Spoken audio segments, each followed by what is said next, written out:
Hi అండి, welcome to my channel AB home kitchen. నేను ఈరోజు చేసే వీడియో, ఈ కర్రీ ఎక్కువగా ఫంక్షన్లలో చేస్తూ ఉంటారండి. మనందరికీ చాలా ఇష్టమైన కర్రీ ఆలు కుర్మా. ఇది బిర్యానీలోకి కానీ, చపాతీలోకి కానీ, పూరీలోకి కానీ ఎందులోకైనా చాలా టేస్టీగా, సూపర్గా, చాలా బాగుంటుంది. అది ఎలానో ఈరోజు వీడియో చూసేద్దామండి.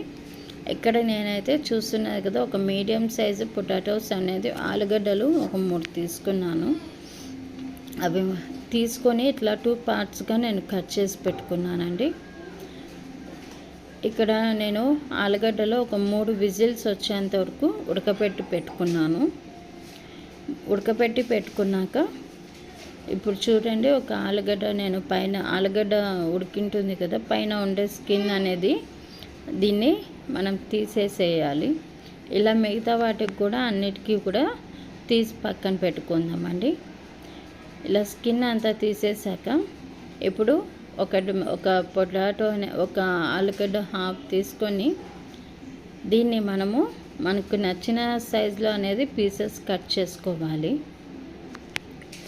ఇలా అన్నీ కూడా మొత్తం అన్నీ కట్ చేసి పక్కన పెట్టుకుందామండి.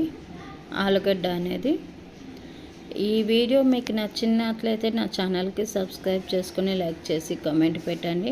అలాగే ఎవరైతే నా ఛానల్ని ఫస్ట్ టైం చూస్తున్నారో ప్లీజ్ నా ఛానల్ని సబ్స్క్రైబ్ చేసుకుని లైక్ చేసి కామెంట్ పెట్టుకోండి. ఇలా పక్కనే ఉన్న బెల్ బటన్ కూడా నొక్కి పెట్టండి. అలాగే నేను ఏ వీడియో చేసినా కూడా ప్రతి వీడియో మీకు నోటిఫికేషన్గా వస్తుంది. ఇలా చూడండి, ఇక్కడైతే నేను అన్ని పీసెస్ కూడా ఈ సైజెస్లో పీసెస్ లాగా అన్నీ కట్ చేసి పెట్టుకున్నాను. ఇప్పుడైతే నేను ఇక్కడ ఒక కడాయి తీసుకునేసి అందులోకి ఒక 2 స్పూన్ల ఆయిల్ వేసుకుంటున్నాను. ఆయిల్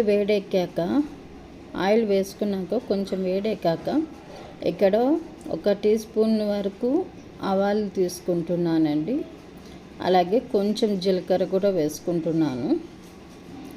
జీలకర్ర వేసుకున్నాక ఒక 2 ఎండుమిరపకాయలు కట్ చేసి ఇలా తుంచుకొని వేసుకుంటున్నానండి. ఆ తర్వాత కొంచెం పచ్చి కరివేపాకు కూడా వేసుకుంటున్నాను. ఇవి కొంచెం బాగా ఫ్రై అయ్యాక ఆయిల్లో ఇప్పుడు సన్నగా తరిగిన ఒక మీడియం సైజు ఆనియన్ కూడా వేసుకుంటున్నాను ఇందులోకి. చూడండి, ఇలా సన్నగా కట్ చేసిన ఆనియన్. మనకు ఆనియన్ ఎక్కువ ఉన్నా కూడా పర్లేదండి, బాగుంటుంది తినడానికి. ఇలా కొంచెం బాగా రెడ్గా ఇలా వేగాలి. ఇప్పుడు మనం ఒక హాఫ్ టీ స్పూను అల్లం వెల్లుల్లి పేస్ట్ వేసుకొని పచ్చి వాసన పోయేంత వరకు బాగా వేపుకోవాలి. ఇప్పుడు నేను ఇక్కడ ఒక మీడియం సైజు ఒక 2 టమోటాలు తీసుకునేసి ఇలా సన్నగా కట్ చేసుకున్నాను. ఆ తర్వాత టమోటో కూడా వేసానండి. ఇప్పుడు లో ఫ్లేమ్లో పెట్టి ఒక 5 మినిట్స్ వరకు మూత పెట్టేస్తున్నాను. టమోటా మెత్తగా మగ్గడానికి మూత పెట్టుకుంటున్నానండి. ఆ తర్వాత ఇక్కడ 1 స్పూన్ వరకు ధనియా పౌడరు, అలాగే మనం కారం ఎంత తింటామో దానిని బట్టి కారము, అలాగే కొంచెం సాల్టు, అలాగే గరం మసాలా, అలాగే కొంచెం పసుపు, ఇవన్నీ కూడా వేసుకొనేసి బాగా కలుపుకోవాలి. చూడండి, ఇలా కన్సిస్టెన్సీ అనేది బాగా మనకు గట్టిపడింది. టమోటో కూడా కొద్దిగా బాగా మెత్తగా ఉంటుంది. అలాగే నేను ఇక్కడ జీడిపప్పు పౌడర్ వేసుకున్నానండి.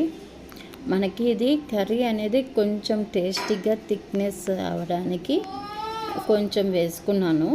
1 స్పూన్ వరకు ఉంటుందండి పొడి. ఆ పొడి వేసుకున్నాను. మీకు ఇష్టం లేకపోతే మీరు స్కిప్ చేసేయచ్చు. అలాగే మనం ముందుగానే కట్ చేసి పెట్టుకున్న ఆలుగడ్డ ఉంది కదండి, అది కూడా వేసేసి మసాలా అంతా బాగా పట్టేలాగా బాగా కలుపుకోవాలి.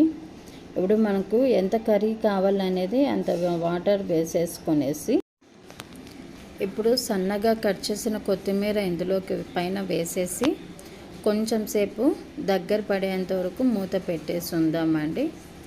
ఇప్పుడు ఆయిల్ అనేది పైకి బాగా తేలింది కదా, ఇప్పుడు చూడండి మనకి కన్సిస్టెన్సీ అనేది కొంచెం లిక్విడ్ లాగా ఉంది.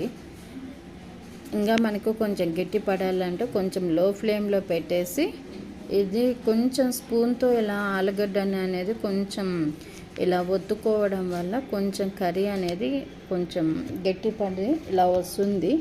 మనకు రైస్లో పర్ఫెక్ట్ కన్సిస్టెన్సీ కావాలనేది ఇలా వస్తుందండి.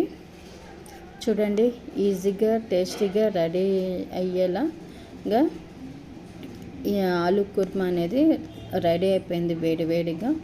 మీకు ఈ వీడియో నచ్చితే నా ఛానల్కి సబ్స్క్రైబ్ చేసుకొని లైక్ చేసి కామెంట్ పెట్టండి. Thanks for watching my channel.